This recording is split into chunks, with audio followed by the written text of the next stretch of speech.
One of our first clients, actually, who's still with us, when we first picked him up, he didn't have any operational systems at all. He was running 5 different email accounts. His website was fine and it was functional, but we are in the middle of actually helping him even overhaul all of that. And so when we first picked him up, he had backlog of projects that were years old that he just did not have any capacity or time to get to. And when we first launched with him, we went through a whole operational systems map with him to help him understand, how do we actually streamline this process so that you can spend more time with your clients and you're not having to manage all of these administrative tasks, invoicing and things of that nature. And just the sigh of relief on his face when we first started. And when we completed one of the first outstanding projects, which was a fairly large lift, honestly, the comment he gave us, and we're actually going to capture it on video soon and share it more, was, I didn't think I'd ever see a light at the end of this tunnel. And now I do. Hello, Joe. It's so nice to have you on the show today. How are you doing? I'm doing well. Thanks so much for having me today. I appreciate it. Beautiful. And thank you so, so very much for being here. You see, I truly appreciate you. And you see, Joe, oftentimes I love to thank my guests for 2 things. And I do this so often to the point where it has become my anthem. So, firstly, Joe, I want to say thank you so very much for investing in yourself. You see, you are on this platform right now because you did invested in yourself. And oftentimes, my man, I love to make reference to the amazing mango tree. Let's say some couple of months back, I was on a particular road, and just by the roadside, Joe, there was this very tall, unattractive mango tree. And I used the word unattractive because the mango tree's got no mangoes on it, and the leaves were all dry. So I just walked past it and I went my way. But you see, my man, just recently, I was on that same road. And this time around, hmm, a lot's changed about the mango tree, you see. The mango tree caught my attention pretty good from a distance. And immediately, I got the urge to move so close to it, of which I did. And it wowed me. Because now the mango tree's got a lot of mangoes on it, beautiful green leaves and healthy branches. And not just mangoes now, Joe. I'm talking about ripe mangoes. It was such a beautiful experience that day, and I was so, so excited. Here is my point. The fact that you dedicated your time, energy, and resources to becoming the amazing Joe that you are today, that alone has made it impossible for me to say no to you. And getting to read a little bit about you, the beautiful stuff that you're doing, I found them so, so profoundly beautiful. So I've got to say thank you so very much for doing that to yourself. Secondly, thank you for being here. I truly appreciate you, my man. Thank you. I appreciate you too. Thank you so much for those kind words. Beautiful, Joe. So let's get started. You see, I am quite excited to have you on the show today for some reasons. Firstly, my interest in knowledge seeking. I believe in order for one to transition from a terrible situation to that of a beautiful one, Joe, I believe it takes the application of knowledge, quality information. And you see, my man, ever since I discovered that light in the Hebrew means knowledge and darkness ignorance, I've been so keen to knowledge seeking. Why? Because I do not want to remain in the dark. So that's going to make our conversation today very important to me and even to the listeners. And the second reason why I'm excited to have the incredible Joe on the show is for the sake of the audience. You see, my man, we live in an age where information is as abundant as grains of sand. We've got lots of informations flying out there. So those folks trust me for quality, eye-opening, and very important information, of which I am totally convinced, Joe, that our conversation is going to be insightful and impactful. So for that reason, my man, let's get started with your introduction. Talk to us about your personal or your professional journey, because right now we are so curious. We want to know how Joe got here. Then afterwards, I've gotten some beautiful questions for you. Okay, Joe, my man, over to you. Sure, sure. So, yes, my name is Joe, and I am Natalie Reed's wife. Sorry, Natalie Reed's husband, rather. We've got three beautiful children, Ezra, Keziah, and Malachi.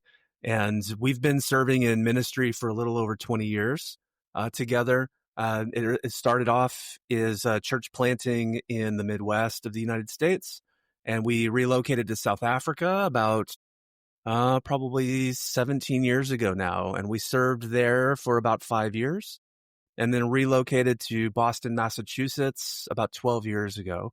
And so a little bit of our journey, we got into ministry really out of a burden for our friends who were not yet following Jesus, and saw just a huge gap between, church is really more uh, for forming Christians and bringing them into the faith and growing them up in the faith. And there are some churches that are really good at drawing non-Christians in, but by and large, my friends weren't going to go there, and so we were very burdened with the reality of that, and began to really pursue evangelism and disciple making and spiritual formation and church planting.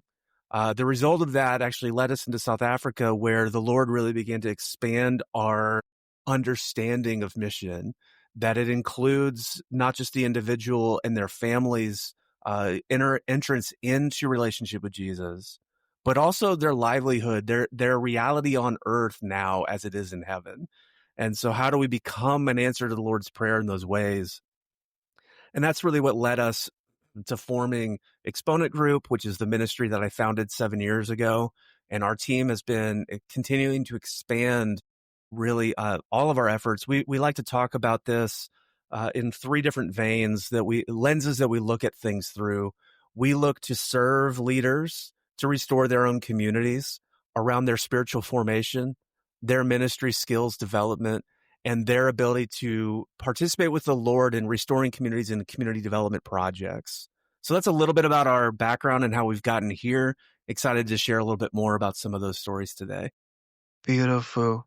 You see, something that you said that really stood out is that part where you mentioned that the burden that you have for unbelievers led you into the ministry. Oh boy, that's a beautiful one.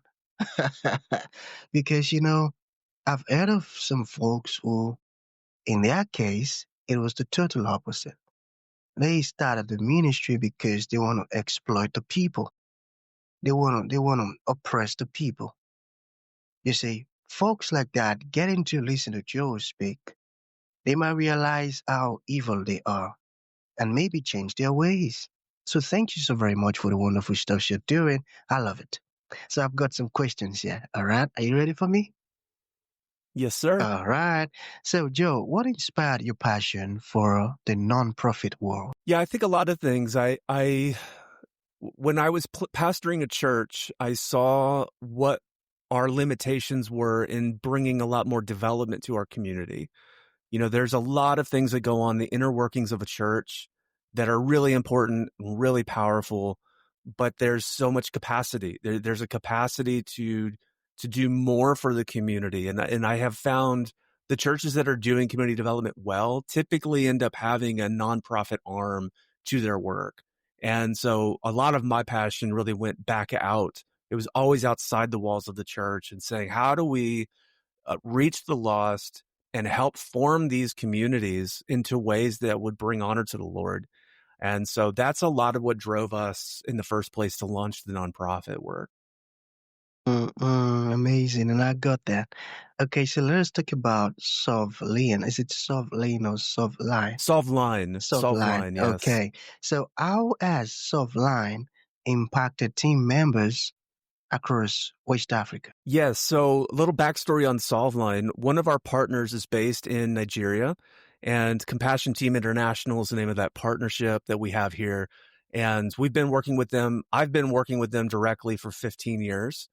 About 4.5 years ago now, we identified there's just a real need to help bring job skills into the community where people were being reached. So a lot of folks coming out of militant Islam, human trafficking, all of the things that you are experiencing in the beautiful nation of Nigeria. It's a very dark time in Nigeria.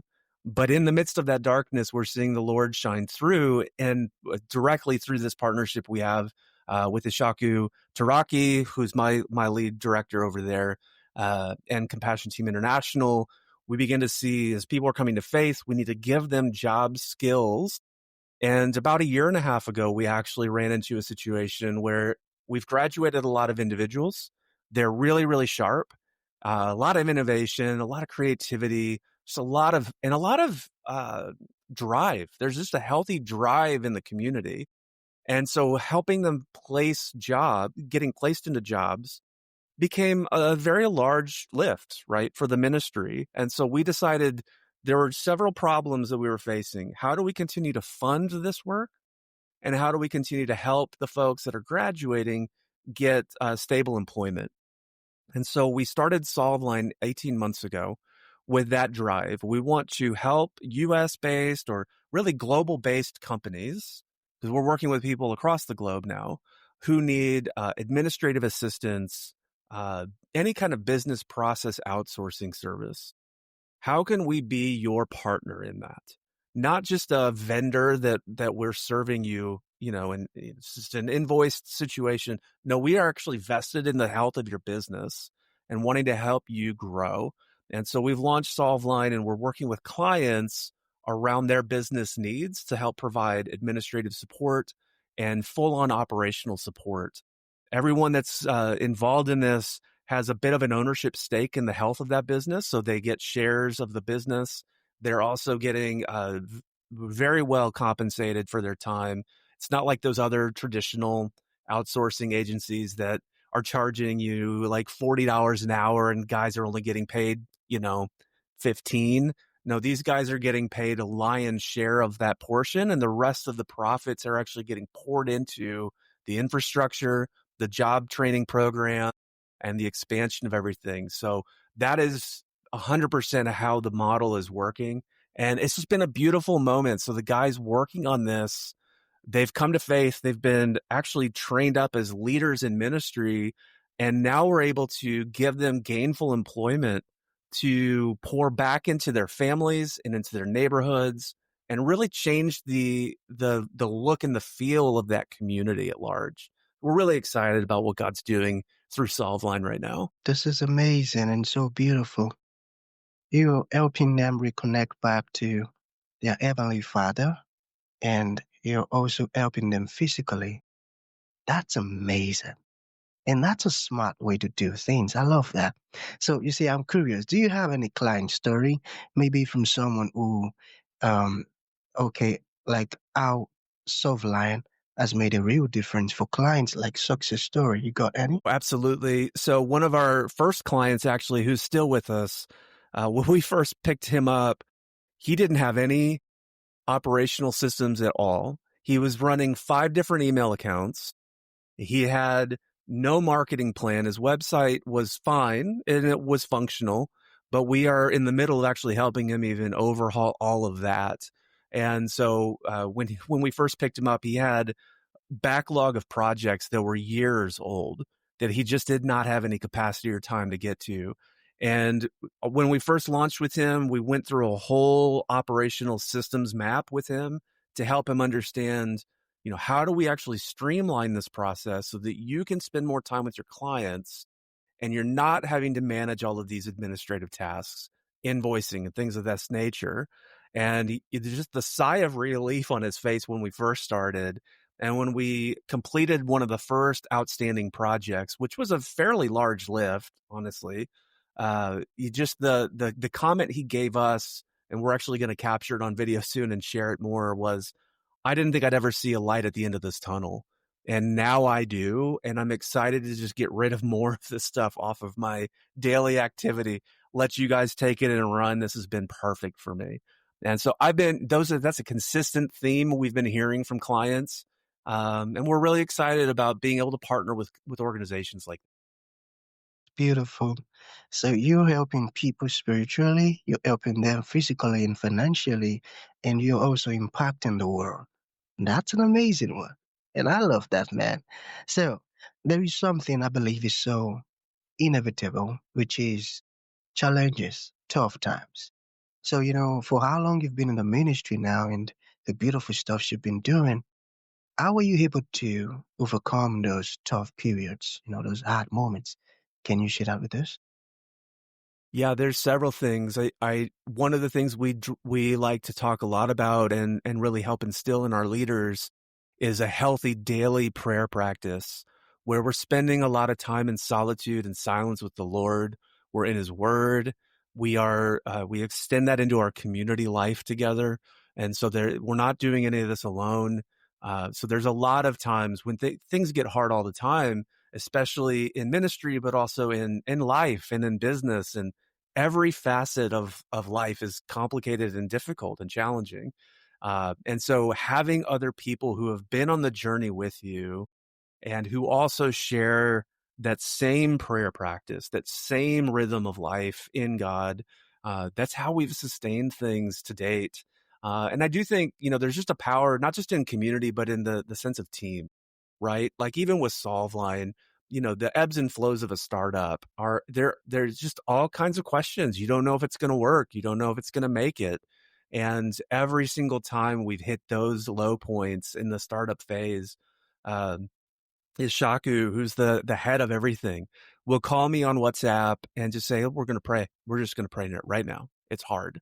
So let's go to the Lord." And he's a constant reminder of who we're doing this with and who we're doing it for. And so I'm really appreciative of just those practices that have helped ground us over time. Because we've got to keep in touch with the one who gave us the assignment. I love the part where you Mhm. mentioned daily praying habit. I love that. So what is next for your ministry and SolveLine? Yeah. So from a ministry perspective, so it's fun. So we're expanding into new regions, working with leaders on how to launch regional disciple making movements. And we have a lot of things that we mean about that, what that looks like for us, definitions that are really important to us, that are a little distinctive to other groups out in the space.